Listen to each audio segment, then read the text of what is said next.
اعوذ باللہ من الشیطان الرجیم بسم اللہ الرحمن الرحیم ان اللہ وملائکتہ یصلون علی النبی یا ایہا الذین آمنوا صلوا علیہ وسلموا تسلیما اللہم صلی علی سیدنا و نبینا و شفیعنا و مولانا محمد وعلی آل محمد وبارک وسلم۔ محترم خواتین و حضرات، السلام علیکم۔ پیام صبح کے ساتھ ایک بار پھر حاضر میں ہوں آپ کا میزبان انیق احمد۔ خواتین و حضرات، جمعہ اور ہفتہ 2 دن سوال و جواب کے لیے ہوتے ہیں۔ آپ اور ہم جانتے ہیں ان 2 دنوں میں ہم آپ کی جانب سے آئے ہوئے سوالات رکھتے ہیں محترم مفتی صاحب کی خدمت میں اور حاصل کرتے ہیں اپنے لیے قرآن و سنت کی روشنی میں رہنمائی۔ ہم اصل میں یہ چاہتے ہیں اور ہم سب یہی چاہتے ہیں کہ ہمارے ذہنوں میں کوئی کنفیوژن نہ رہے، کوئی ابہام باقی نہ رہے۔ بعض دفعہ ہمارے نوجوانوں کے ذہنوں میں کچھ سوالات جنم لیتے ہیں اور ہم یہ چاہتے ہیں کہ ان سوالوں کے شافی جوابات قرآن و سنت کی روشنی میں ان تک پہنچیں اور انہیں اطمینان نصیب ہو کہ ہاں، ہمارا دین مکمل دین ہے، ہمارے دین کے پاس انفس و آفاق کے ہر مسئلے کا حل موجود ہے۔ فَاسْأَلُوا أَهْلَ الذِّكْرِ إِن كُنتُمْ لَا تَعْلَمُونَ، سوال کرو اہل ذکر سے اگر تم نہیں جانتے۔ ہم زحمت دیتے ہیں اپنے عہد کے، اپنے وطن کے ایک جید مفتی صاحب کو، وہ زحمت فرماتے ہیں، تشریف لاتے ہیں اور ہمارے اور آپ کے پوچھے گئے سوالات کے شافی جوابات عطا فرماتے ہیں۔ آج کے ہمارے معزز مہمان ہیں محترم مفتی ارشاد احمد اعجاز صاحب۔ خواتین و حضرات، مفتی ارشاد احمد اعجاز صاحب ہمارے ملک کا ایک معروف مقبول نام، فارغ التحصیل دارالعلوم کراچی۔ ایک دنیا کا آپ نے سفر کیا، قریب سے دیکھا، آج کے جدید مسائل پر بھی آپ کی گہری نگاہ ہے۔ مسئلہ ہم رکھتے ہیں آپ کی خدمت میں، آپ فوراً قرآن و سنت کی روشنی میں اس کا حل عطا فرماتے ہیں۔ مفتی ارشاد احمد اعجاز صاحب کو خوش آمدید کہتے ہوئے پروگرام کا آغاز اللہ تعالیٰ کے بابرکت نام سے سورہ ممتحنہ اور آیت نمبر 8۔ اعوذ باللہ من الشیطان الرجیم، بسم اللہ الرحمن الرحیم۔ لا ينهاكم الله عن الذين لم يقاتلوكم في الدين ولم يخرجوكم من دياركم أن تبروهم وتقسطوا إليهم إن الله يحب المقسطين۔ صدق اللہ العظیم۔ اللہ تمہیں اس بات سے نہیں روکتا کہ تم ان لوگوں کے ساتھ نیکی اور انصاف کا برتاؤ کرو جنہوں نے دین کے معاملے میں تم سے جنگ نہیں کی ہے اور تمہیں تمہارے گھروں سے نہیں نکالا ہے۔ اللہ انصاف کرنے والوں کو پسند کرتا ہے۔ صدق اللہ العظیم۔ محترم مفتی ارشاد صاحب کی خدمت میں آج کے پروگرام کے حوالے سے پہلا سوال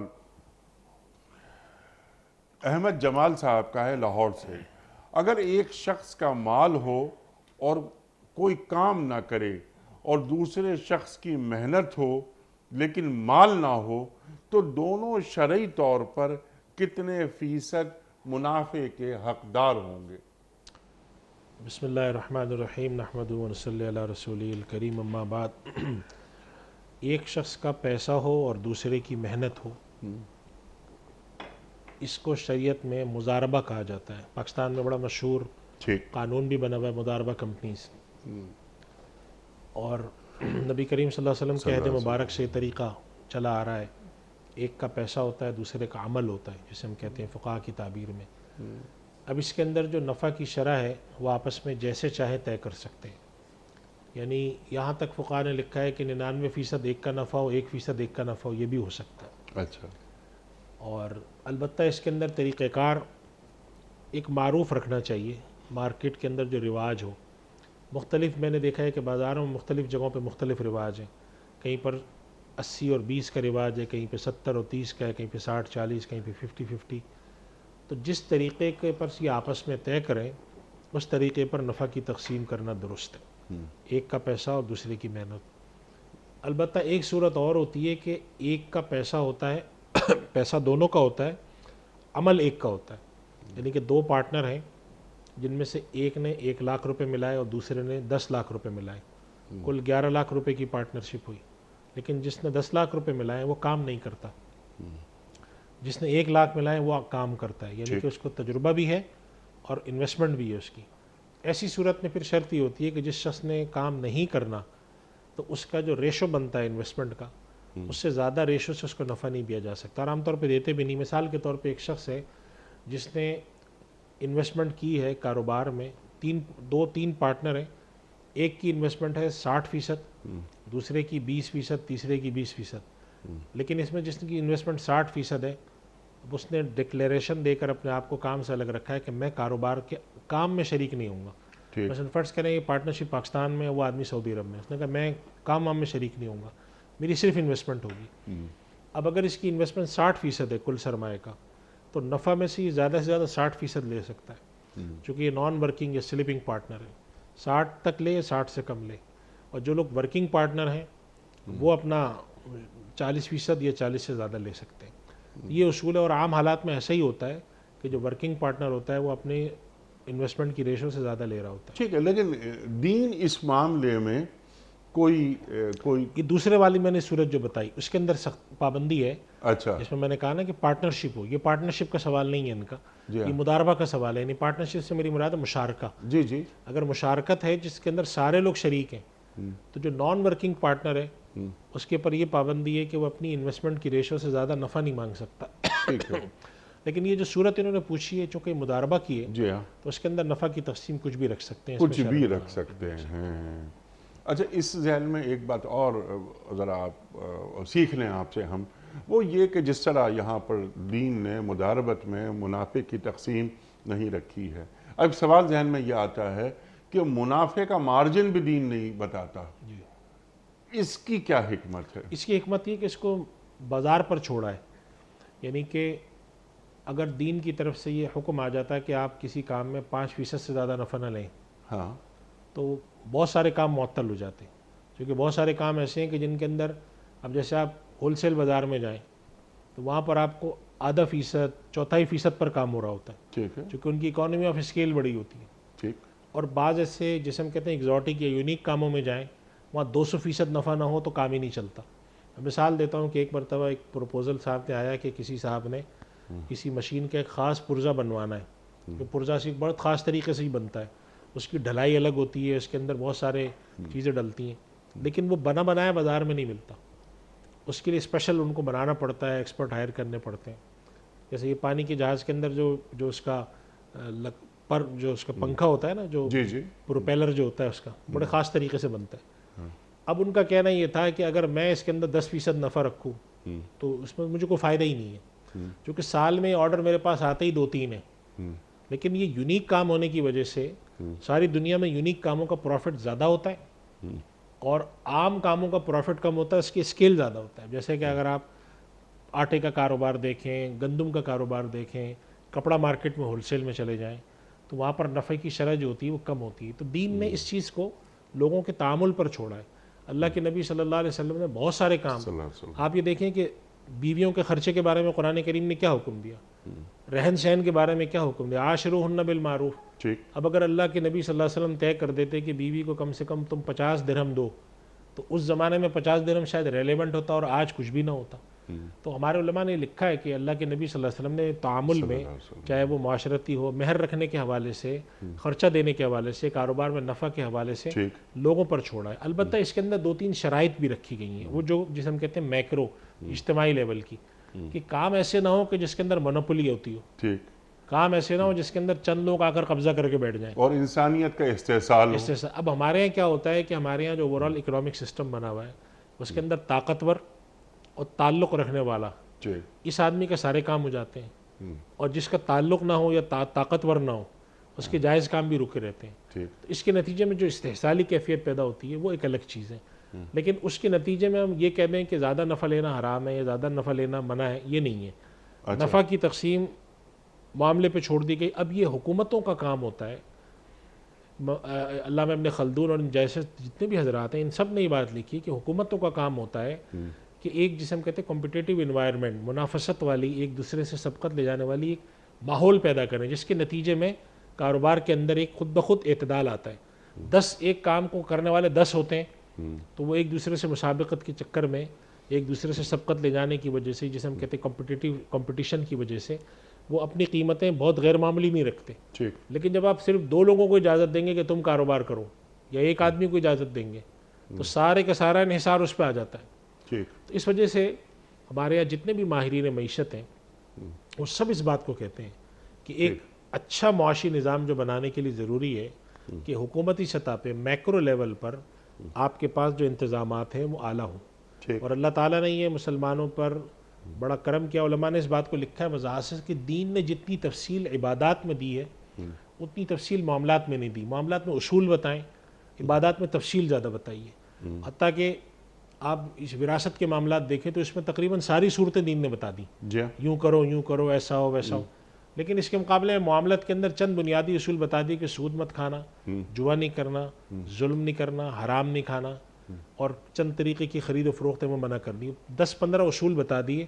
اب اس کے تحت ہو سکتا ہے کہ ایک مسلمان ملک پاکستان اس کی معیشت کا انداز مختلف ہو، سعودی عرب کا مختلف ہو، مصر کا مختلف ہو، سوڈان کا مختلف ہو، چونکہ ہر معاشی جو سرگرمی ہوتی ہے وہ علاقے کے لحاظ سے مختلف ہو سکتی ہے. اب سوال یہ پیدا ہوتا ہے نا کہ جو مارجن آف پروفٹ ہے وہ اگر میں 10% کی جگہ 200% لینے لگوں تو کیا وہ حرام نہیں ہوگا؟ اور دین بتاتا ہے کہ حرام نہیں کھانا. وہ حرام نہیں ہے. وہ ظاہر سی بات ہے نا. دیکھیں انیق صاحب کہ آپ 200% نفع جب لیں گے کہ جب اس کام کو کوئی کرنے والا نہ ہو. یعنی کہ جیسے میں نے مثال آپ کو دی تھی کہ اگر کوئی ایسا کام ہے کہ جس کی مارکیٹ میں ڈیمانڈ نہیں ہوتی اور اتفاق سے کسی کو کرنے کی ضرورت پڑتی ہے تو اس کے پھر بنانے والے بھی کم ہوتے ہیں، اس کی سپلائی والے بھی کم ہوتے ہیں.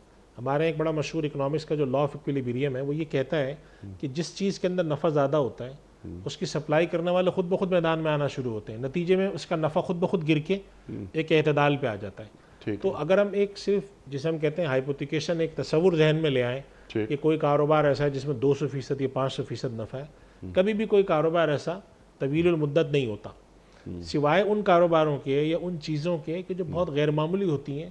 تو وہ ایسی چیزیں ہوتی ہیں کہ جن کے کارخانے بن ہی نہیں سکتے کیونکہ ان میں اکانومی آف اسکیل نہیں ہے. لیکن باقی چیزوں کے اندر ہی ہوتا ہے. ہاں صرف ایک چیز ہے جو خطرناک ہوتی ہے اور وہ ہوتی ہے کہ آپ قلت پیدا کریں کارٹلائزیشن سے. وہ ایک الگ بات ہے. وہ تو پھر ظاہر ہے مصنوعی قلت پیدا کرنا، ایسے حالات. لیکن آپ نے جو بات فرمائی یہ بہت اہم ترین بات ہے کہ یعنی اگر میں بیان کروں گا تو اپنے الفاظ میں تو وہ یوں کہوں گا کہ ایک ہوتا ہے اخلاقی اسلام، ایک ہوتا ہے قانونی اسلام. تو اخلاقی اسلام کو قانونی اسلام پر فوقیت اور فضیلت دینی چاہیے. جس طرح آپ نے کیا اچھی بات فرمائی کہ دین چند چیزیں بیان کر دیتا ہے کاروبار کے حوالے سے کہ دیکھو یہ ٹپس ہیں، یہ رکھ لو اپنے پاس کہ تمہیں سود نہیں کھانا، حرام نہیں کھانا وغیرہ وغیرہ. لیکن انسان کا استحصال نہیں کرنا. ایسا نہ ہو کہ میں ایک مینوفیکچرر ہوں اور مثال کے طور پر میں یہ گھڑی بناتا ہوں، یہ گھڑی اگر 10,000 کی ہے تو میں 11,000 12,000 13,000 کی بیچ دوں گا کہ جناب والا اتنا پروفٹ جو جائز منافع ہے مجھے مل رہا ہے. لیکن سرمایہ دارانہ ذہنیت کیپٹلزم یہ مجھے بتاتا ہے کہ اگر میرا مارکیٹنگ مینیجر یہ 10,000 کی گھڑی کو 1,00,000 کی بیچتا ہے تو میں اس کی پیٹھ ٹھونکوں گا کہ واہ واہ واہ واہ واہ، جو کہ خلاف دین ہے. یعنی جو اخلاقی اسلام ہے ہمیشہ جیت اس کی ہوتی ہے. اس میں ایک بات عرض کروں انیق صاحب کہ جو ہمارے یہاں ایک کمپیریزن کا طریقہ ہے نا کہ ہم کہتے ہیں کہ جی 10% نفع ہے 20% نفع کماؤ، یہ طریقہ اصولی طور پر ٹھیک نہیں ہے. اس کی وجہ یہ ہے جیسے میں نے ابھی عرض کیا تھا کہ یہ منحصر ہوتا ہے بعض جگہ پر آپ کا 3% نفع لینا بھی غلط ہوتا ہے، یعنی جہاں پر لوگ عام طور پہ 0.5% نفع پہ کام کرتے ہوں، یعنی آدھا فیصد پہ، وہاں آپ جا کے 2% نفع لیں وہ غلط ہو جائے گا. اور کسی جگہ پر لوگ 100% پہ کام کرتے ہوں اور وہاں جا کر آپ 90% کریں تو آپ سستے ہیں. اس وجہ سے ہم ایک ایسا ضابطہ بنائیں جس کے اندر ہم کہیں کہ جی 10% صحیح ہے اور 20% غلط ہے، یہ ٹھیک نہیں ہے. دین کیا بتا رہا ہے کہ انسان کا استحصال نہ ہو. اب یہ استحصال ایک ایسی چیز ہے نا، میں یہی عرض کر رہا ہوں کہ استحصال آپ کسے کہتے ہیں. ہمارے یہاں بعض دفعہ ایسا ہوتا ہے کہ ایک آدمی آ کر کہتا ہے کہ جی میں نے آٹے کے اوپر صرف 2 روپے کمائے.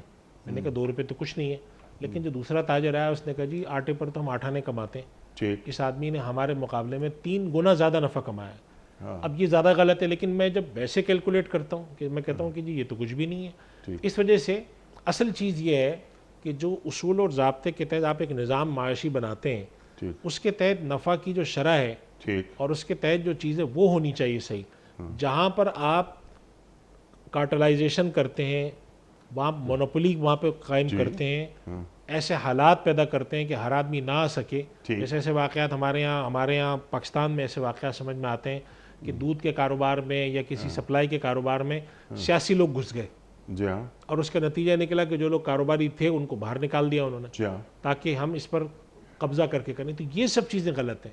اس کے نتیجے میں آپ ایک چارانہ بھی کمائیں گے تو غلط ہے. بالکل وہی اخلاقی اصلاح، تو وہ اصول ہے ذخیرہ اندوزی اور ممانعت حرام.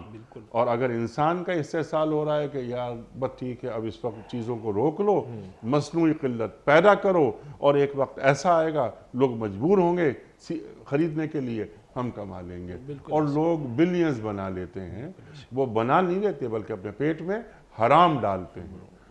ٹھیک ہے مفتی صاحب. اگلا سوال آپ کی خدمت میں عبد الغفار صاحب ہیں. ان کا سوال یہ ہے کہ کیا بینک میں ایسی نوکری کرنا جائز ہے جس میں ہمارا کام لوگوں کو کریڈٹ کارڈ بنا کر دینا ہوتا ہے؟ لیکن صاحب بینک میں آج کل جو کام ہوتے ہیں، یعنی ان بینکوں کی بات کر رہا ہوں جن کے بارے میں علماء کی رائے کہ وہاں ملازمت نہیں کرنی چاہیے، میں ان بینکوں کی بات کر رہا ہوں. ٹھیک ہے. تو وہاں پر 2-3 طرح کے کام ہوتے ہیں. کچھ کاموں کا تعلق ہے جیسے ایڈمن ہے، ایڈمنسٹریشن کو دیکھ رہے ہوتے ہیں. کچھ لوگ وہاں پر آئی ٹی کے انفراسٹرکچر کو دیکھتے ہیں، کوئی نیٹ ورکنگ کو دیکھتے ہیں. اور کچھ لوگ ہوتے ہیں جن کا کام ہی کریڈٹ دینا، ڈیسیشن میکنگ ہوتا ہے. تو ہمارے علماء کرام یہ کہتے ہیں کہ ایسے تمام کام جو کہ براہ راست اس چیز سے انوالو ہوتے ہیں جیسے انٹرسٹ کے ساتھ ہیں، اس سے اجتناب کرنا چاہیے. جو کام براہ راست نہیں ہے تو اگر آپ کی ملازمت لگی ہوئی اور کہیں اور نہیں ہے تو آپ کر سکتے ہیں، جیسے کہ ایڈمنسٹریشن ڈپارٹمنٹ میں کوئی ہے یا کوئی اور آدمی. بہت سارے ایسے جو ادارے ہوتے ہیں جن کا کام ریمیٹنس کو دیکھنا ہے، باہر سے پیسے آ جا رہے ہیں، یا کوئی یہ کیشیئر کے اس میں بیٹھا ہوا ہے صرف کیش کو دینا لینا اس کا کام ہے. کریڈٹ کارڈ کا جو کام ہے تو کریڈٹ کارڈ بنانے کا کیا مطلب ہے یہ تھوڑا سا مجھے واضح نہیں ہو رہا ہے، اس لیے کہ کریڈٹ کارڈ بنانے کا ایک مطلب تو یہ ہوتا ہے کہ صرف وہ کارڈ بنا کر دیتے ہیں. نہیں، میرا خیال ہے کہ اس کا مطلب شاید یہ ہے کہ لوگوں کو کریڈٹ کارڈ بنانے پر آمادہ کرنا، ترغیب دینا. اب اگر یہ اس ڈپارٹمنٹ سے ہیں وہ لوگوں سے کہتے ہیں آپ آئیں ہم سے کریڈٹ کارڈ بنوائیں، تو وہ اس ڈپارٹمنٹ میں بہتر ہے کہ ملازمت نہ کریں. اور اگر یہ ایسے ڈپارٹمنٹ میں جن کا کام صرف کارڈ بنا کر تصویر ڈال کر ڈسپیچ کرنا، تو اس میں پھر گنجائش نکلتی ہے چونکہ وہ ان کا ایک آپریشنل کام ہے، ان کا تعلق اس سے نہیں. لیکن اگر ایسے ڈپارٹمنٹ میں تو بہتر ہے کہ وہ کسی اور جگہ پہ کام کر لیں. بالکل صحیح ہے.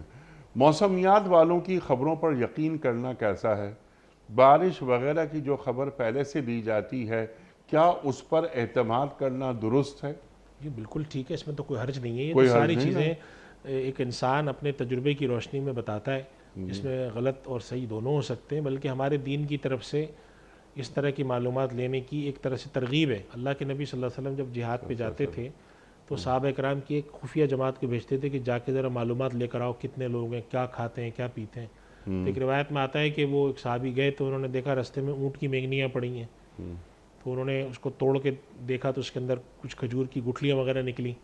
تو اس سے انہوں نے اندازہ لگایا اور پھر آ کے اللہ کے نبی صلی اللہ علیہ وسلم کو خبر دی کہ رسول اللہ اندازہ یہ ہے کہ اتنے لوگ ہیں، اور اندازہ تقریباً صحیح نکلا، ظاہر ہے ماہر تھے وہ. تو اس طرح کے اندازے لگانا جس میں انسان کا تجربے کا دخل ہو، یہ غیب میں جھانکنا نہیں ہے. ان کے ذہن میں شاید یہ شبہ ہو کہ مستقبل کی بات، یہ تو انسان اپنے تجربے سے بتاتا ہے. کہیں دھواں ہوتا ہے تو کہتا ہے یہاں آگ لگی ہے، بادل آتے ہیں تو ہم بھی کہتے ہیں کہ بارش ہونے والی ہے، تو ہمیں کیا پتہ ہوگی نہیں ہوگی.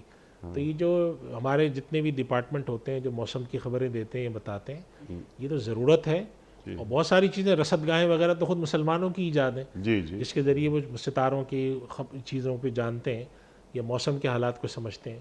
تو اس پر اعتماد کرنے میں شرعاً حرج نہیں، بلکہ اس کو زیادہ سائنٹیفک ہونا چاہیے تاکہ ہمیں صحیح خبریں ملیں. ہمارے پاس جو بہت ساری ڈپارٹمنٹ ہیں ان میں جا کے جب معلوم کرو تو پتہ چلتا ہے ہمارے پاس اتنی پرانی چیزیں رکھی ہوئی ہیں کہ جس وجہ سے ہم صحیح انفارمیشن لے نہیں سکتے. تو اس میں کوئی حرج نہیں ہے. بالکل مسلمانوں میں یہ بہت طریقہ رائج رہا ہے. مستقبل میں جھانکنا اور اس میں بہت فرق ہے. یہ بالکل جائز کام ہے، وہ ایک الگ کام ہے. بالکل ٹھیک ہے. یہ بالکل جائز کام ہے. اور یہ جو مشینیں وغیرہ جو استعمال ہوتی ہیں، رصدگاہوں کی آپ نے بات کی، ان کو استعمال میں لایا جائے. اور یہ علم ہے، اس علم کو حاصل کرنا چاہیے. بلکہ ہر وہ کام امام غزالی اور علامہ ابن خلدون وغیرہ جتنے بڑے لوگ گزرے، انہوں نے ہر وہ کام جس میں مسلمانوں کی اجتماعی مصلحت ہو وہ ایک درجے میں فرض کفایہ ہوتا ہے. جی تو میں تو یہ کہتا ہوں کہ اس طرح کی لیبارٹریاں بنانا، اس طرح کے ڈپارٹمنٹ اور اس طرح کی چیزیں بنانا یہ تو شرعی فریضہ ہے تاکہ مستقبل کے لحاظ سے ہم پیش بندی کر سکیں. جیسے پاکستان میں سیلابوں میں جب یہ بدحالی ہوئی ہے تو اگر ہمارے پاس انفارمیشن صحیح ہو اور ہم صحیح کام کریں تو یہ تو بہت بلکہ ایک ضرورت ہے. یہ اگر کہیں نہیں ہے تو ان کو چاہیے کہ بنائیں وہ ایسی چیزیں. سبحان اللہ سبحان اللہ. ایک چھوٹا سا سوال ہے یہ وسیم الدین صاحب کا، اور وہ کہتے ہیں کہ میں جب بھی نیک عمل کرتا ہوں دل میں یہ خیال آتا ہے کہ لوگ دیکھیں گے اور یہ خیال کریں گے کہ کتنا اچھا بندہ ہے. میں تو یہ جو عبادتیں کرتا ہوں، نیک اعمال کرتا ہوں، یہ تو خوشنودی رب کے لیے کرتا ہوں. تو لوگوں کے ذہن میں یہ تصور آتا ہے میرے بارے میں کہ یہ تو بہت نیک آدمی ہے. اس تصور کو وہ نکالنا چاہتے ہیں کہ لوگ یہ کیوں دیکھتے ہیں کہ جناب میں نمازیں پڑھ رہا ہوں، روزے رکھ رہا ہوں، خیرات کر رہا ہوں تو یہ اچھا آدمی ہے. تو کہیں یہ دکھاوا ریاکاری تو نہیں ہے؟ نہیں، دکھاوا ریاکاری نہیں ہے. جب انسان نیکی کے کام کرتا ہے ہاں تو رد عمل میں اس کے لیے نا لوگ ایک اچھا گمان رکھتے ہیں. ٹھیک. یعنی مثال کے طور پہ آپ نے کسی شخص کی مدد کی، غریب شخص کی، زکوٰۃ کے پیسے دیے. اب جب آپ اس کے پاس سے گزریں گے وہ آپ کو سلام کرے گا، صحیح. تب آپ اس کو منع تو نہیں کر سکتے کہ سلام مت کرو. تو شرعاً آپ کے کام کرتے وقت یہ نیت ہونی چاہیے کہ یا اللہ میں تجھے خوش کرنا چاہتا ہوں. ٹھیک. باقی اس کے نتیجے میں لوگ اگر آپ کو نیک کہتے ہیں یا آپ کے بارے میں اچھا گمان رکھتے ہیں تو اس میں کوئی حرج نہیں ہے. ٹھیک. اس کو ختم نہیں کرنا چاہیے. ہاں یہ کوشش کرنی چاہیے کہ جتنا اخفا ہو سکے. اچھا آپ نے سوچا کہ میں فلاں جگہ نماز پڑھوں گا، 10 لوگوں کو نظر آؤں گا تو چلو ادھر چھپ کے پڑھ لیتا ہوں. کہیں پہ کوئی تذکرہ آیا تو میں اپنی بات ہی نہیں کروں کہ ایسا لوگوں کو تذکرہ ہو کہ اس سے لوگوں کو شبہ ہو کہ ہاں انہوں نے فلاں کام کیا. تو اپنے حد تک یہ پوشیدگی اختیار کریں. باقی لوگ جب ظاہر ہے کسی نمازی کو دیکھیں گے تو لوگ اچھا گمان کریں گے. تو اس میں کوئی ایسی حرج کی بات نہیں ہے. شرعاً یہ کوئی قابل مواخذہ بات نہیں ہے. قابل مواخذہ بات نہیں ہے. سلطان خان صاحب کا سوال ہے، اور کیا کہنا چاہیے بس اسے کہ ایک برا سوال ہے. وہ سوال برا طلاق کے حوالے سے، یعنی اس لیے برا ہے. میری اور میری بیوی کی بالکل نہیں بنتی، میں طلاق دینا چاہتا ہوں، اس کا شرعی طریقہ کیا ہے؟ 2 باتیں عرض کروں گا میں. ٹھیک. پہلی بات یہ عرض کروں گا کہ اگر ممکن ہو، ہاں زندگی بسر ہو سکتی ہو جی تو طلاق نہ دیں. جی ہاں. اللہ تعالیٰ نے مختلف طریقے سے لوگوں کو آزمایا ہوتا ہے. بڑے بڑے بزرگان دین اور بعض لوگوں کے بارے میں ایسا آتا ہے، نیک خواتین کے بارے میں آتا ہے کہ ان کے شوہر بہت خراب تھے. یہ بعض نیک مردوں کے بارے میں آتا ہے کہ ان کی بیویاں خراب تھیں، آپس میں ناچاقی تھی، نہیں بنتی تھی. لیکن اگر وہ سمجھتے ہیں کہ اب ہم اللہ کی حدود پر قائم نہیں رہ سکتے اور حد سے زیادہ بے اعتدالی ہے، تو پھر طریقہ یہ اختیار کریں کہ ایک طلاق دے دیں ان کو اور ان سے کہہ دیں میں تمہیں طلاق دیتا ہوں، اور رجوع نہ کریں. وہ جب مدت گزر جائے گی تو وہ خود بخود وہ ان کی عدت ختم ہو جائے گی تو وہ خود بخود بالکل فارغ ہو کے ختم ہو جائے گی. اس کا فائدہ یہ ہوتا ہے کہ اگر کل کلا کسی وجہ سے بعد میں ایسے حالات پیش آئے کہ ان کا آپس میں خیال ہوا کہ نہیں ہمیں رجوع کر لینا چاہیے تو رجوع کرنے کا موقع ہو. اور کسی وکیل کے پاس جا کے جب طلاق نامہ بنوائیں تو اس کو اپنے طور پہ پڑھ لیں. اگر علاقے میں کسی مفتی صاحب سے مشورہ کر سکتے ہیں دکھا دیں. چونکہ عام طور پہ ایسا بھی دیکھنے میں آیا کہ بعض وکیل حضرات ہیں انہوں نے ایک کاپی پیسٹ کر دیا اور وہ طلاق کے اندر 3 طلاقیں بھی تھیں اور بھی کچھ اوٹ پٹانگ باتیں لکھی تھیں جس کے نتیجے میں معاملہ سارا گڑبڑ ہو گیا. اب جب وہ جہاں جا رہے ہیں کورٹ میں جا رہے ہیں جہاں جا رہے ہیں وہاں پہ بات آ رہی ہے کہ بھائی لکھا تو یہ کہتے تم کچھ اور ہو. تو مشورہ کریں اور ایک طلاق نامہ بنوائیں اور ایک طلاق دے دیں، اور اس کے بعد پھر دونوں جب مدت گزر جائے تو ختم ہو جائے۔ اگر یہ کرنا ہے تو یہ طلاق دینے کا درست طریقہ ہے۔ باقی اگر گزر بسر کر سکتے ہوں تو اللہ تعالیٰ نے ساری دنیا میں تو ایسا نہیں رکھا، انبیاء کرام کی بھی آزمائش ہوئی اس رخ پر۔ قرآن کریم میں حضرت نوح، حضرت لوط علیہ السلام کا ذکر آتا ہے، جی، ان کی بیویوں کا ذکر خیانت کی۔ خیانت کی۔ تو اس سے معلوم ہوتا ہے کہ ضروری نہیں ہے کہ ایسا ہی ہو۔ قرآن کریم میں اللہ تعالیٰ نے اس طرف اشارہ فرمایا ہے۔ نبی انیق صاحب، اللہ تعالیٰ فرماتے ہیں ان من ازواجکم و اولادکم عدوا لکم فاحذروہم، کہ اے ایمان والو، تمہارے جوڑ یعنی بیوی یا تمہارا شوہر دونوں میں سے اور اولاد تمہارے دشمن بھی ہوتے ہیں بعض، اور ان سے دھیان سے رہو۔ لیکن آگے کیا فرمایا؟ وَإِن تَعْفُوا وَتَصْفَحُوا وَتَغْفِرُوا، اگر سبحان اللہ، تین الفاظ ہیں اور تینوں کے ہم معنی ہیں۔ وَإِن تَعْفُوا، تم معاف کر دو، تَصْفَحُوا درگزر کرو، تَغْفِرُوا بخش دو، فَإِنَّ اللَّهَ غَفُورٌ۔ تو اس سے معلوم یہ ہوا سبحان اللہ، سبحان کہ اللہ۔ اتنے سخت حالات کے باوجود کہ اللہ تعالیٰ فرما رہا ہے کہ وہ تمہارے دشمن ہیں، یعنی دشمن سے تعبیر مراد یہاں پہ یہ ہے کہ تم یہ سمجھ لو کہ ہر کام میں الٹ ہوگا، کھانے میں، پینے میں، اٹھنے میں، بیٹھنے میں، چلنے میں، پھرنے میں، ہر چیز تمہاری بالکل ایک متضاد ہوگی، مختلف، جیسے کہ نا اپوزٹ ڈائریکشن میں ہوں گی۔ تو اگر یہ ممکن ہو، وَإِن تَعْفُوا وَتَصْفَحُوا وَتَغْفِرُوا فَإِنَّ اللَّهَ غَفُورٌ، سورۃ تغابن میں ہے یہ آیت، اس کی تفسیر پڑھیں۔ اگر گزر بسر کر سکتے ہیں تو اس پر بھی اجر ہوتا ہے۔ بعض لوگوں کو اسی بنیاد پر، علامہ ابن تیمیہ رحمۃ اللہ علیہ کا میں پڑھ رہا تھا کہ انہوں نے یہ بات فرمائی کہ انسان کے بعض درجات اس کو ملتے ہی اس صورت میں ہے کہ میاں بیوی یعنی شادی کی آزمائش ہوتی ہے، شادی کے رشتے کی یا اولاد کے رشتے کی، اس کے بغیر بعض درجات ملتے ہیں۔ تو بعض لوگوں کو اولاد کے ذریعے آزمایا جاتا ہے، بعض لوگوں کو اس رشتے میں آزمایا جاتا ہے، شوہر بیوی کے لیے، بیوی شوہر کے لیے، بہت ناچاقی والا۔ اب اگر گزارا کر سکتے ہیں تو کر لیں، اور نہیں کر سکتے تو پھر یہ طریقہ ہے طلاق کا۔ اللہ اکبر، اللہ اکبر۔ اور سلطان صاحب ان کا نام ہے، یہ ایک نظر ڈالیں بیوی پر، اور جو خوبیاں نظر آئیں بیوی کی وہ پیش نظر رکھیں۔ یہ قرآن کریم میں اسی کی طرف اشارہ ہے، میاں بیوی کے معاملات میں اس طرف اشارہ ہے، وَعَسَىٰ أَن تَكْرَهُوا شَيْئًا وَهُوَ خَيْرٌ لَكُمْ۔ تو بعض چیزیں ایسی ہوتی ہیں کہ انسان کو ناپسند ہوتی ہیں لیکن وہ بہتر ہوتی ہیں، بعض چیزیں پسندیدہ ہوتی ہیں وہ اچھی نہیں ہوتی۔ اس وجہ سے اس کے اندر دیکھیں، کیونکہ ہوتا ہے کہ جب انسان طلاق دیتا ہے تو پھر دوسری شادی کرتا ہے۔ ضروری نہیں کہ دوسری شادی بہت اچھی ہو، لیکن میں یہ نہیں کہہ رہا منع ہے، ترغیب کی حد تک دیکھیں جہاں تک بند۔ قرآن کریم نے اس کا بڑا ایک اچھا پیرامیٹر بتا دیا، اور وہ بتایا کہ وَخَافَ أَلَّا يُقِيمَ حدود اللہ، کہ اگر میاں بیوی ان دونوں کو اس بات کا یقین ہو چکا ہو کہ اب ہم اللہ کی حدود یعنی ایک دوسرے کے حقوق ادائیگی نہیں کر سکتے، ہمیں پتہ ہے کہ آئے دن لڑائی ہونی ہے، بدسلوکی ہونی ہے، بدمزگی ہونی ہے، اور نتیجہ ہمیشہ خراب نکلنا ہے، اور اس نتیجے پر پہنچ جائیں کہ ساتھ رہنے میں عافیت کم ہے، جدا ہونے میں عافیت زیادہ ہے، تو پھر طلاق بھی اللہ نے رکھی ہے۔ اس کا طریقہ میں نے عرض کیا، مطلب اس نوبت تک بات کو نہیں جانے دیں، اور اگر چلی جائے تو اس کا حل یہ، اس کا حل یہ ہے۔ اس سے پہلے کہ ہم رکھیں آپ کی خدمت میں ویڈیو کوئسچنز، ایک اور بہت اہم سوال ہے، یہ بڑا سوال نذیر صاحب کا کوہاٹ سے۔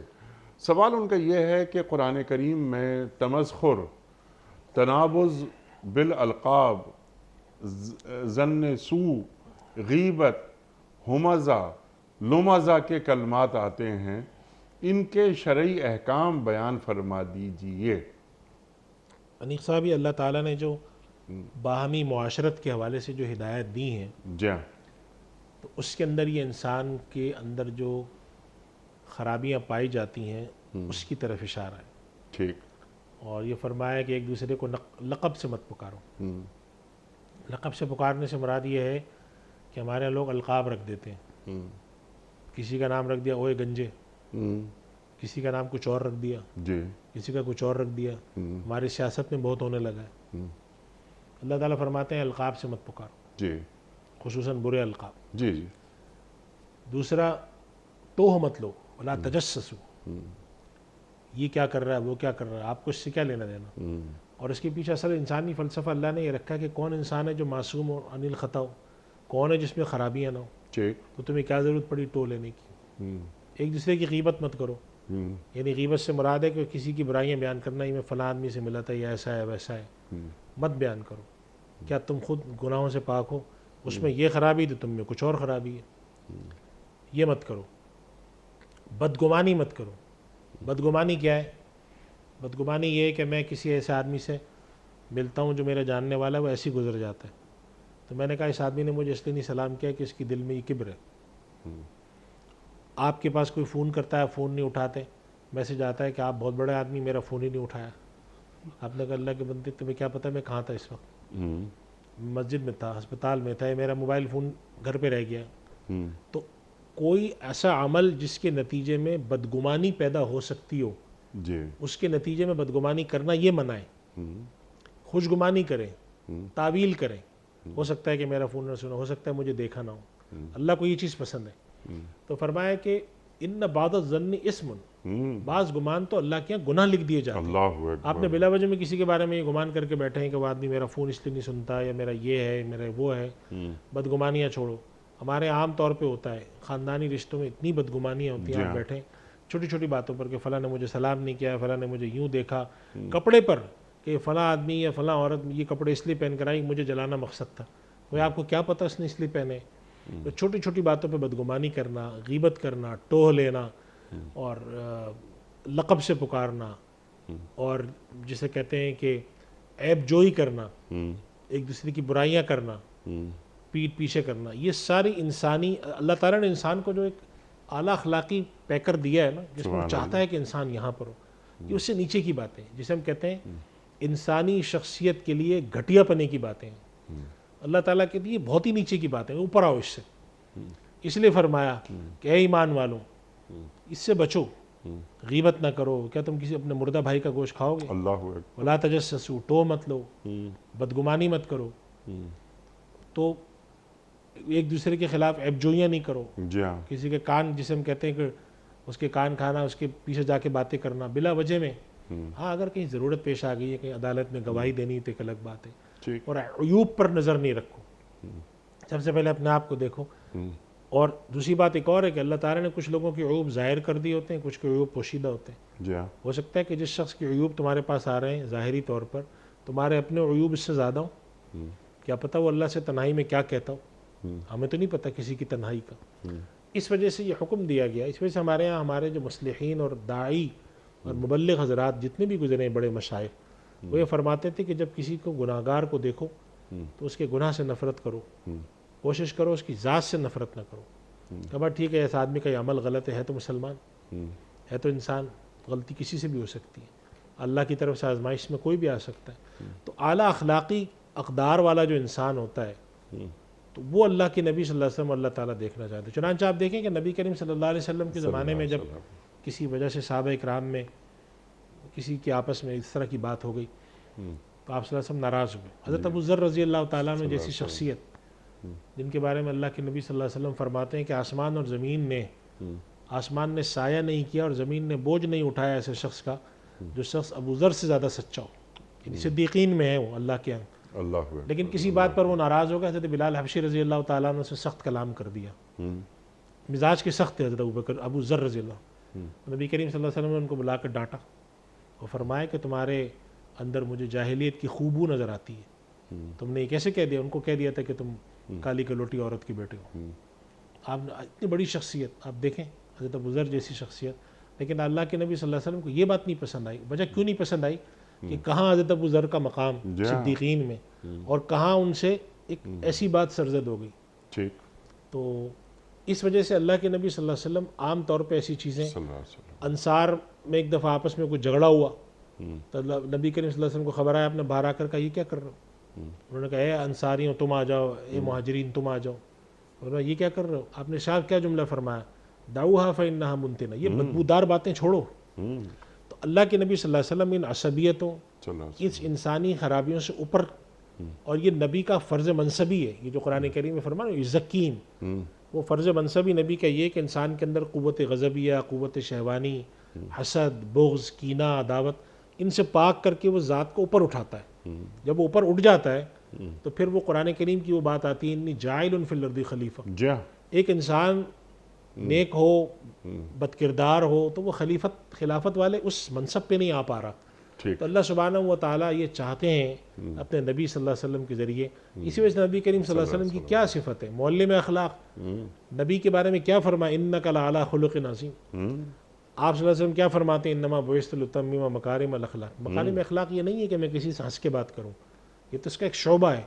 میرے عمل میں، میرے قول میں، میرے فعل میں، میرے لین دین میں، میری ہر چیز میں اخلاق جھلکتے ہوئے نظر آئیں. جب وہ اخلاق نظر آتے ہیں تو در حقیقت میں اللہ سبحانہ و تعالیٰ کی تخلیق انسانی کے اس مقصد کے قریب پہنچ جاتا ہوں. تو اس وجہ سے یہ جو جتنی چیزیں اللہ تعالیٰ منع فرماتے ہیں، تو یہ ایک جسے کہتے ہیں کہ ایک رب اپنے بندوں کو نہایت ہی محبت سے اچھی اچھی باتیں سکھا رہا ہے. ایمان والو، ایمان لائو، نبی پر ایمان لائو، میرے راستے پر چل کے کامیابی حاصل کرنا.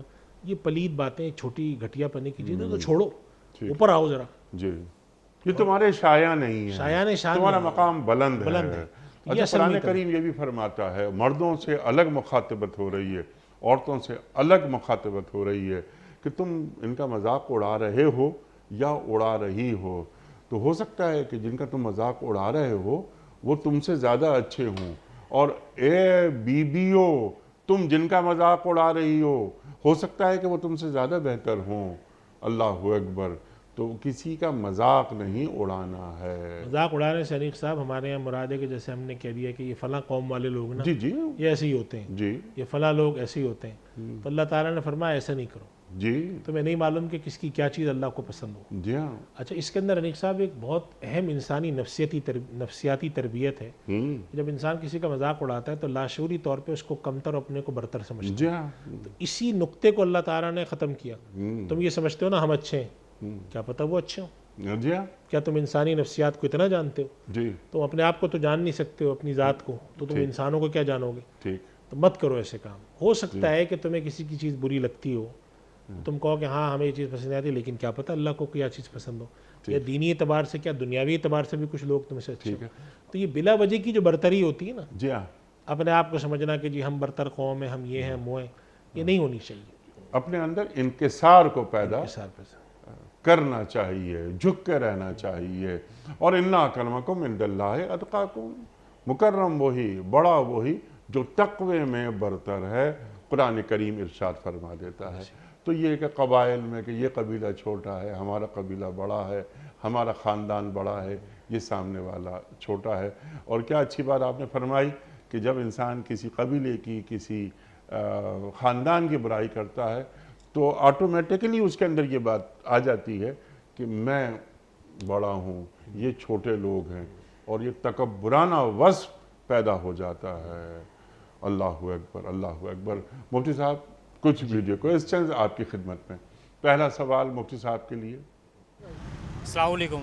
میرا سوال یہ مفتی صاحب سے ہے، اگر ہم سونا کسی بینک یا کسی کے پاس گروی رکھواتے ہیں، کیا ہمیں اس پہ زکوٰۃ یا دینی پڑے گی یا نہیں دینی پڑے گی؟ سرکار دیکھیے، اگر کوئی شخص کوئی چیز گروی رکھوا دے تو فقہائے کرام کی رائے یہ ہے کہ وہ جب تک گروی رکھا ہوا ہے اس پر زکوٰۃ نہیں ہے. زکوٰۃ نہیں ہے؟ نہیں ہے. جو اس کی گروی چیز رکھوا دی، اچھا. مثال کے طور پہ ایک آدمی نے کسی کو گاڑی گروی رکھوا دی، کسی نے جا کے سونا گروی رکھوا دیا، اب اس کے قبضے سے نکل کے اس کے پاس چلا گیا، جیسے بینکوں میں لاکر میں رکھوا کے گروی رکھوا دیں.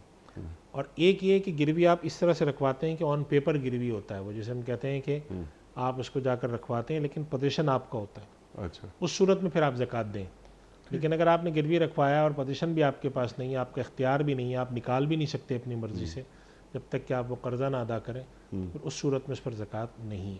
ٹھیک ہے، لیکن مالک تو میں ہی رہوں گا. مالک تو آپ رہیں گے، ٹھیک. لیکن چونکہ وہ جس کے لیے لفظ استعمال کیا جاتا ہے مشغول، ٹھیک. جسے کہتے ہیں کہ انکمبرڈ ہے وہ، ٹھیک ہے. کیونکہ وہ دوسرے کا اس پر حق آیا ہوا ہے اور آپ کا اس میں تصرف بھی نہیں ہے. اب یعنی آپ جا کر کسی سے کہیں دے دو مجھے، وہ کہے گا کیوں دے دوں میں، آپ میرا قرضہ ادا کریں. ٹھیک ہے. اس وجہ سے اس کے اوپر فقہائے کرام کہتے ہیں کہ یہ ایک طرح سے اس کی ملکیت میں تو ہے، ٹھیک ہے. لیکن گویا کہ قبضے میں نہیں ٹھیک ہے. ہے. تو اب اس پروڈکٹ پر زکوٰۃ نہیں ہوگی. زکوٰۃ نہیں ہوگی جب تک کہ وہ میرے پاس واپس نہیں آ جاتا. ٹھیک ہے. مثال کے طور پر یہ سونا ہے، جیسا کہ سوال آیا، یہ سونا ہے 50 لاکھ کا، وہ گروی رکھوا دیا گیا اور 25 لاکھ روپے لے لیے گئے.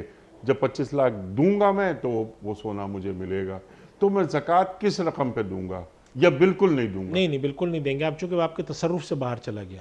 اچھا. دیکھیں دو صورتیں ہوتی ہیں نا. ایک فرض کر لیں کہ آپ نے 25 لاکھ کا سونا تھا ہاں اور آپ نے 24 لاکھ روپے لیے، فرض کر لیں، تو آپ دھیرے دھیرے رقم ادا بھی تو کرتے ہیں.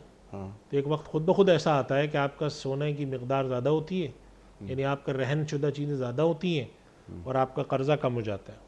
اچھا یعنی فرض کریں آپ نے 24 لاکھ روپے لیے، 25 لاکھ کا سونا رکھوایا اور 5 سال کے لیے رقم لی، تو 3 سال بعد جو آپ کا قرضہ ہے وہ خود بخود 10 لاکھ 11 لاکھ رہ گیا ہوگا اور سونا زیادہ ہے.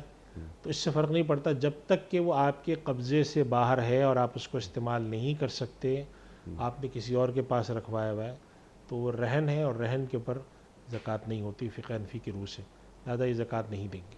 ٹھیک ہے. اگلا سوال مفتی صاحب کی خدمت میں. السلام علیکم مفتی صاحب، میرا یہ سوال ہے کہ جو لوگ زمین پر فساد پھیلاتے ہیں اس کے لیے آخرت میں کیا سزا ہے؟ بڑا سوال. بڑا سوال ہے. اصل میں فساد کی بھی کئی صورتیں ہیں. جی ہاں. دنگا فساد بھی ہے، لڑائی جھگڑا بھی ہے، مال وال تباہ کرنا، اور معاشرتی فساد بھی ہے، اور معاشی فساد بھی ہے. ہر طرح کے فساد ہوتے ہیں. ٹھیک. جو لوگ فساد پھیلاتے ہیں، جیسے قرآن کریم میں ان لوگوں کے ذکر آیا کہ جو لوگ معاشرتی ساخت کو بگاڑنے کی کوشش کرتے ہیں بے حیائی پھیلا کر، تو اللہ تعالیٰ نے ان کے لیے دردناک عذاب رکھا ہے. یہ فساد پھیلانے والوں کے لیے اللہ نے سخت وعیدیں سنائی ہیں، اور اگر وہ فساد انسانی جان اور مال تک پہنچ جاتا ہے ٹھیک. تو پھر ان کے لیے سزائیں بھی مقرر کی ہیں. اگر وہ قتل و غارت گری تک پہنچتا ہے اور وہ پکڑے جاتے ہیں تو ان کے لیے بھی قتل و غارت گری ہے، ان کے لیے بھی سزائے موت تک ہے، ورنہ آخرت کا تو عذاب ہے ہی ہے. ٹھیک. تو اس وجہ سے یہ ایک بہت عام سا اصول ہے، اور ہم سب جانتے ہیں کہ جس نوعیت کا بھی فساد ہو، اگر وہ معاشرے میں پھیلایا جا رہا ہے تو اللہ کے یہاں اس پر باز پرس ہے. بعض چیزیں ایسی ہیں کہ ان پر ظاہری سزائیں بھی ہیں، اور بعض چیزیں ایسی ہیں اگرچہ ان پر ظاہری سزائیں نہیں ہیں لیکن اگر کوئی شخص توبہ نہیں کرتا تو اللہ کے یہاں اس پر گرفت ہے. تو یعنی اگر میں یوں کہوں کہ نبی کریم صلی اللہ علیہ وسلم کی آپ تعلیم دیکھیں تو آپ صلی اللہ علیہ وسلم کیا فرماتے ہیں؟ آپ صلی اللہ علیہ وسلم فرماتے ہیں کہ انسان کی ذات سے کسی کو تکلیف نہ پہنچے، یہ ایک مسلمان ہے. اگر اس کی ذات سے المسلم من سلم المسلمون من یدی و لسانی، مسلمان تو وہ ہے کہ جس کے قول سے اور اس کے فعل سے دوسرے لوگ محفوظ رہیں. اب اگر قول و فعل سے محفوظ نہیں ہے تو اس کی قدر اس کا ایمان کی کیفیت کمزور ہے. اب اگر کوئی فساد تک چلا جاتا ہے تو وہ اور بھی گر جاتی ہے. تو فساد تو بہت آگے کی چیز ہے. یعنی اگر ایک انسان بے احتیاط بھی ہے، کسی کو برا کہہ دیا، کسی کو کچھ کہہ دیا، تو من یدی و لسانی والی بات تو پوری نہیں آتی اس پر. اور اسی طرح نبی کریم صلی اللہ علیہ وسلم فرماتے ہیں وہ مسلمان نہیں. اب صحابہ نے کہا کون یا رسول اللہ؟ آپ نے فرمایا من لا یأمن جارہ بوائقہ، جس کا پڑوسی اس کی شرانگیزی سے محفوظ نہ ہو. تو دوسروں کے حق میں نقصان پہنچانا، شرانگیزی کرنا، یہ ہمارے دین نے اس کو سخت ناپسند کیا. تو فساد اگر اس نوعیت کا ہے اور پھر اس سے آگے کا بھی فساد ہے، تو جتنے بھی لوگ یہاں فساد کرتے ہیں تو اللہ تعالیٰ کی طرف سے ان کے لیے عذاب کی پیشین گوئی ہے. تو انسان کو چاہیے، اور خصوصاً ہمیں تربیت اولاد میں یہ چیز ڈالنی چاہیے. میں سمجھتا ہوں آج کے دور میں جو تربیت اخلاق ہے اس کے اندر ہمارے لیے سب سے رہنما حدیث ہونی چاہیے المسلم من سلم المسلمون من یدہ و لسانہ، کہ مسلمان وہ ہے جس کے قول سے اور اس کے فعل سے، یعنی کہ اس کی زبان اور اس کے ہاتھ، یعنی قول و فعل سے دوسرے مسلمان محفوظ ہوں. یہ ایک ہمارا تربیت کا واحد نقطہ ہونا چاہیے کہ آپ کی ذات سے لوگ محفوظ ہوں. آپ کسی کے خلاف، اور وہی والا جو سوال ابھی ہم نے جس پر ڈسکشن کی کہ آپ کی ذات سے کسی کو غیبت کی تکلیف نہ پہنچے، لقب کی تکلیف نہ پہنچے، تمسخر کی تکلیف نہ پہنچے، ٹوہ نہ پہنچے، معاشرتی اقدار خراب نہ ہو، اور آپ کی یہ کوشش ہو کہ میری ذات سے کسی کو تکلیف نہ پہنچے. یہ اگر آپ معاشی استحصال نہ ہو، آپ اگر کسی کی شخصیت کی تعمیر کرتے وقت یہ چیز اس کے اندر بٹھا دیں کہ تمہاری ذات سے کسی کو تکلیف نہ ہو بلکہ فائدہ پہنچے، اور بچوں کو یہ بتا دیا جائے کہ دیکھو بیٹا انسان کو بے فیض نہیں رہنا چاہیے. بے فیض نہیں، تو یہ ایک بہت اچھی بات ہے. اگر آپ نے لوگوں کو سکھایا، دیکھیں ہمارے آپ انیف صاحب دیکھتے ہیں ہمارے لوگ سکھاتے ہیں اپنی اولاد کو، نہیں بیٹا آج کے دور میں بدماشی سے کام چلتا ہے. جی ہاں، یہ تربیت نہیں ہے. آج کے دور میں بدماشی سے کام چلتا ہے، چلا کرے، لیکن آپ نے جب دو بچوں کو سکھا دیا آپ نے یہ دونوں بھی بدماشی کریں گے، جی تو اس کا تو مطلب یہ ہوا کہ غلط کام کرنے والوں میں آپ اضافہ کر رہے ہیں نا. آپ یہ سکھائیں کہ آج کے دور میں غلبہ ہے اسی چیز کا، لیکن اس کے باوجود جہاں تک ممکن ہو تم نے اس حدیث کو اپنا بنانا ہے. تربیت کا واحد نقطہ سبحان اللہ، سبحان ہر اولاد اللہ۔ کو سکھائیں، صبح شام بٹھا کر۔ اللہ کے نبی صلی اللہ علیہ وسلم فرماتے ہیں اگر تمہاری نماز اچھی ہے لیکن من سلم المسلمون من یدی و لسانی نہیں ہے جی ہاں، تو پھر کیا فائدہ تمہاری نماز کا؟ اور اگر تم حج کر کے آتے ہو اور تم نے حرام مال کھایا ہوا ہے، زمینوں پہ قبضے کیے ہوئے، نمازیں پڑھتے ہو لیکن ساتھ یہ کرتے ہو، تو اس کا بھی تو حساب دینا ہے۔ ٹھیک ہے تمہاری نمازوں کا ثواب مل جائے گا، لیکن ہو سکتا ہے وہ ثواب تمہارا اتنا ہو اور یہ جواب دہی اتنی ہو، وہ تو تم نقصان میں گھاٹے میں ہو۔ تو اب میں سمجھتا ہوں کہ آج کے دور میں جب اخلاق اور بد اخلاقی کو کمال سمجھا جاتا ہے، یہ چیز سکھانی چاہیے۔ نبی کریم صلی اللہ علیہ وسلم نے ارشاد فرمایا کہ میں معلم اخلاق ہوں، اور آپ نے فرمایا کہ مسلمان تو وہ ہے کہ جس کی زبان سے اور اس کے ہاتھ سے دوسرے محفوظ رہیں۔ ہمارے ہاں تو نصیحت بھی اب ایسی طنز میں کی جانے لگی، عجیب و غریب بات ہے۔ جی ہاں، اور رمضان المبارک ختم ہوا، ایک صاحب کا میسیج آیا کہ لوگوں کو بتایا دیا جائے کہ نماز رمضان کے بعد بھی فرض ہے۔ جی ہاں، میں نے ان کو جواب لکھا کہ ہم پورے دین کو اٹھا کے دیکھیں نا، اللہ کے نبی صلی اللہ علیہ وسلم نے کہیں پر بھی دعوت اور تبلیغ میں طنز نہیں کیا، جی تمسخر نہیں کیا۔ جی ہاں، آپ یہ سب کہنے کی کیا ضرورت ہے کہ نماز رمضان کے بعد بھی فرض ہے؟ یعنی گویا کہ آپ ان ہم لوگوں والوں کا مذاق اڑا رہے ہیں کہ رمضان میں تو تم مسجد میں نظر آتے تھے، رمضان کے بعد نہیں۔ آپ یہ تعبیر کریں کہ بھائیوں ہم آئے رمضان میں جس طرح دین کو زندہ رکھا، نماز قائم کی، نماز رمضان کے بعد بھی کرتے ہیں ہم۔ سبحان اللہ۔ یہ تعبیر اللہ کے نبی کو پسند ہے۔ تو یہ مزاج جب آپ بناتے ہیں تو پھر بڑے نرم اور اچھے لوگ پیدا ہوتے ہیں۔ اور جب آپ نظام ہی یہ بنائیں گے، مزاج میں ہی سکھائیں گے کہ لڑ جھگڑ کے کام چلاؤ، تو پھر بد اخلاق لوگ پیدا ہوں گے۔ اور بد اخلاق قوم پیدا کرنے میں آپ سے کم اتنا تو قیامت میں پوچھا جائے گا کہ باقی لوگ جو کرتے تھے وہ تو چھوڑو، ٹھیک ہے، جو تمہارے زیر تربیت تھے جی تم نے ان کو اخلاق سکھائے یا بد اخلاقی سکھائی؟ اور آپ کے پاس کیا جواب ہوگا؟ وہ تو جو پوچھنے والا ہے، پوچھنے والی ذات ہے، وہ علیم بذات صدور ہے۔ سبحان وہ اللہ۔ پوچھ اس لیے تھوڑی نہیں کہ اس کو پتہ نہیں ہے، وہ تو پوچھ اس لیے رہی کہ آپ کو جتایا جائے کہ تم کر کے کیا آئے ہو۔ تو اس لیے اس لحاظ سے دیکھنا چاہیے ہمیں کہ ہم معلم اخلاق بنیں۔ باقی دنیا میں ظاہر ہے آج کے دور میں دنیا میں بڑا فساد ہے، جتنا اللہ کے نبی صلی اللہ علیہ وسلم کے صلی اللہ علیہ زمانے سے دنیا دور ہوتی جائے گی، دنیا میں فساد ہوگا۔ اللہ کے نبی صلی اللہ علیہ وسلم نے ساری پیشین گوئیاں کی نہیں ہیں۔ یہ پیشین گوئیاں کیوں کی ہیں؟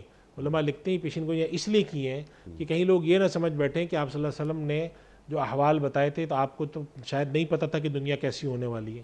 آپ صلی اللہ علیہ وسلم کو ہر چیز پتہ تھی، اللہ کی طرف سے بتائی گئی تھی، اس کے باوجود آپ یہ فرما رہے ہیں جی ہاں، کہ وَإِنَّكَ لَعَلَىٰ خُلُقٍ عَظِيمٍ کے جو پیکر ہیں وہ یہ فرما رہے ہیں کہ المسلم من سلم المسلمون من یدہ۔ تو کیا ہم یہ سمجھتے ہیں کہ اللہ کے نبی صلی اللہ علیہ وسلم کو پتہ نہیں تھا کہ دنیا میں کیا ہونے والا ہے؟ یا اپنا کام کروانے کے لیے جھوٹ بولنا چاہیے، رشوت دے دینی چاہیے، یہ تو بڑا آسان سا کام ہو گیا ہے نا۔ اگر ایک عورت گھر میں پردے میں بیٹھی ہے، باحجاب ہے، اس کو شیطانی ایک چال اسے بتا دی جائے کہ تم گھر میں کیا کر رہی ہو، گھر سے باہر نکلو، جاب کرو، پیسے لے کر آؤ، نوکری کرو، وہ گھر میں بیٹھی ہوئی بچوں کو سنبھال رہی ہے، نہیں، وہ گھر ہی میں رہے گی، خواہ حالات کیسے بھی ہو جائیں، لیکن جو دینی اخلاقیات ہیں، دینی اقدار ہیں، دینی احکام ہیں، ان سے روگردانی نہیں۔ ہاں، جھوٹ بول کر، رشوت دے کر بڑے کام ہو سکتے ہیں، زمینوں پہ قبضے ہو سکتے ہیں، لیکن بعض پرس ہوگی، یہ حرام پیٹ میں جا رہا ہے، تو اولاد کو، خاص طور پہ اولاد کو، کیونکہ ذمہ داری تو اولاد ہے نا پہلے، اس کے بعد تمام معاشرہ وغیرہ دیگر لوگ، کہ دیکھو بیٹے حرام پیٹ میں نہ جائے تمہارے، بس۔ اور پھر جو آپ نے بات فرمائی کہ تمہاری زبان سے، تمہارے ہاتھ سے کسی کو تکلیف نہ پہنچے، ورنہ اللہ کے رسول تم سے ناراض ہو جائیں گے۔ بالکل ایسی ہے، وہ جس جگہ جیسے مسلمان چاہتے ہیں ویسے مسلمان نہیں مل سکتے۔ تو اس وجہ سے ہمیں، میں یہ بات عرض کرتا ہوں کہ جیسے ہی سخت حالات کیوں نہ ہو، آپ تعلیم اخلاق کی دیں۔ جب آپ اخلاق کی تعلیم دیتے ہیں، انیس صاحب ایک عجیب و غریب بات ہے، بعض حضرات نے لکھی ہے، جب آپ اخلاق کی تعلیم دیتے ہیں تو آپ نبی کریم صلی اللہ علیہ وسلم کا ایک طرح سے آپ ان کی تعلیم میں اتباع کرتے ہیں، چونکہ آپ خود معلم اخلاق تھے اور آپ بھی معلم اخلاق بنے۔ لوگ بیوقوف سمجھتے ہیں کہ کیا اخلاقیات، کیسا آدمی ہے یہ، لیکن ایک اس کے ساتھ ساتھ میں سمجھا شاید آپ اس جانب جا رہے ہیں، اللہ تعالیٰ کی طرف سے ایک مدد حاصل ہو جاتی ہے۔ بالکل ایسی ہے، بالکل ایسی ہے۔ تو جو اللہ کی مدد سے محروم ہو گیا، یعنی سچا آدمی کبھی تنہا ہو سکتا ہے؟ نہیں ہو سکتا۔ تو اس وجہ سے ہمیں رکھنا چاہیے۔ اور آخری چیز جو میں بات کر کے اپنی گفتگو ختم کروں گا کہ انسان جو کچھ بھی اس دنیا میں کرتا ہے، مسلمان جی اس امید پہ کرتا ہے کہ مجھے اس کا اجر ضرور ملے گا، سبحان یہاں نہیں ملے گا تو وہاں ملے گا، سبحان اللہ، یہ سوچ کے کرنا چاہیے۔ سبحان اللہ، سبحان اللہ۔ مفتی صاحب بڑا ممنون، بڑا شکر گزار، آپ تشریف لائے اور ہمیشہ کی طرح آج بھی ہم نے آپ سے بہت سیکھا۔ ہمارے علماء کو اللہ سلامت رکھے، تشریف لاتے ہیں اور ہمیں قرآن کریم سے جوڑتے ہیں، دین سے جوڑ دیتے ہیں ہمیں۔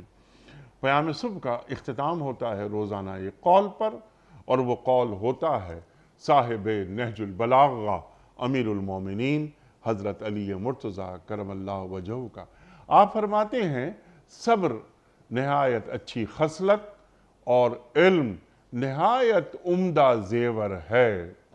صبر نہایت اچھی خصلت اور علم نہایت عمدہ زیور ہے۔ سبحان اللہ، سبحان اللہ۔ اپنے میزبان انیق احمد کو کل تک کے لیے اجازت دیجیے۔ خدا حافظ۔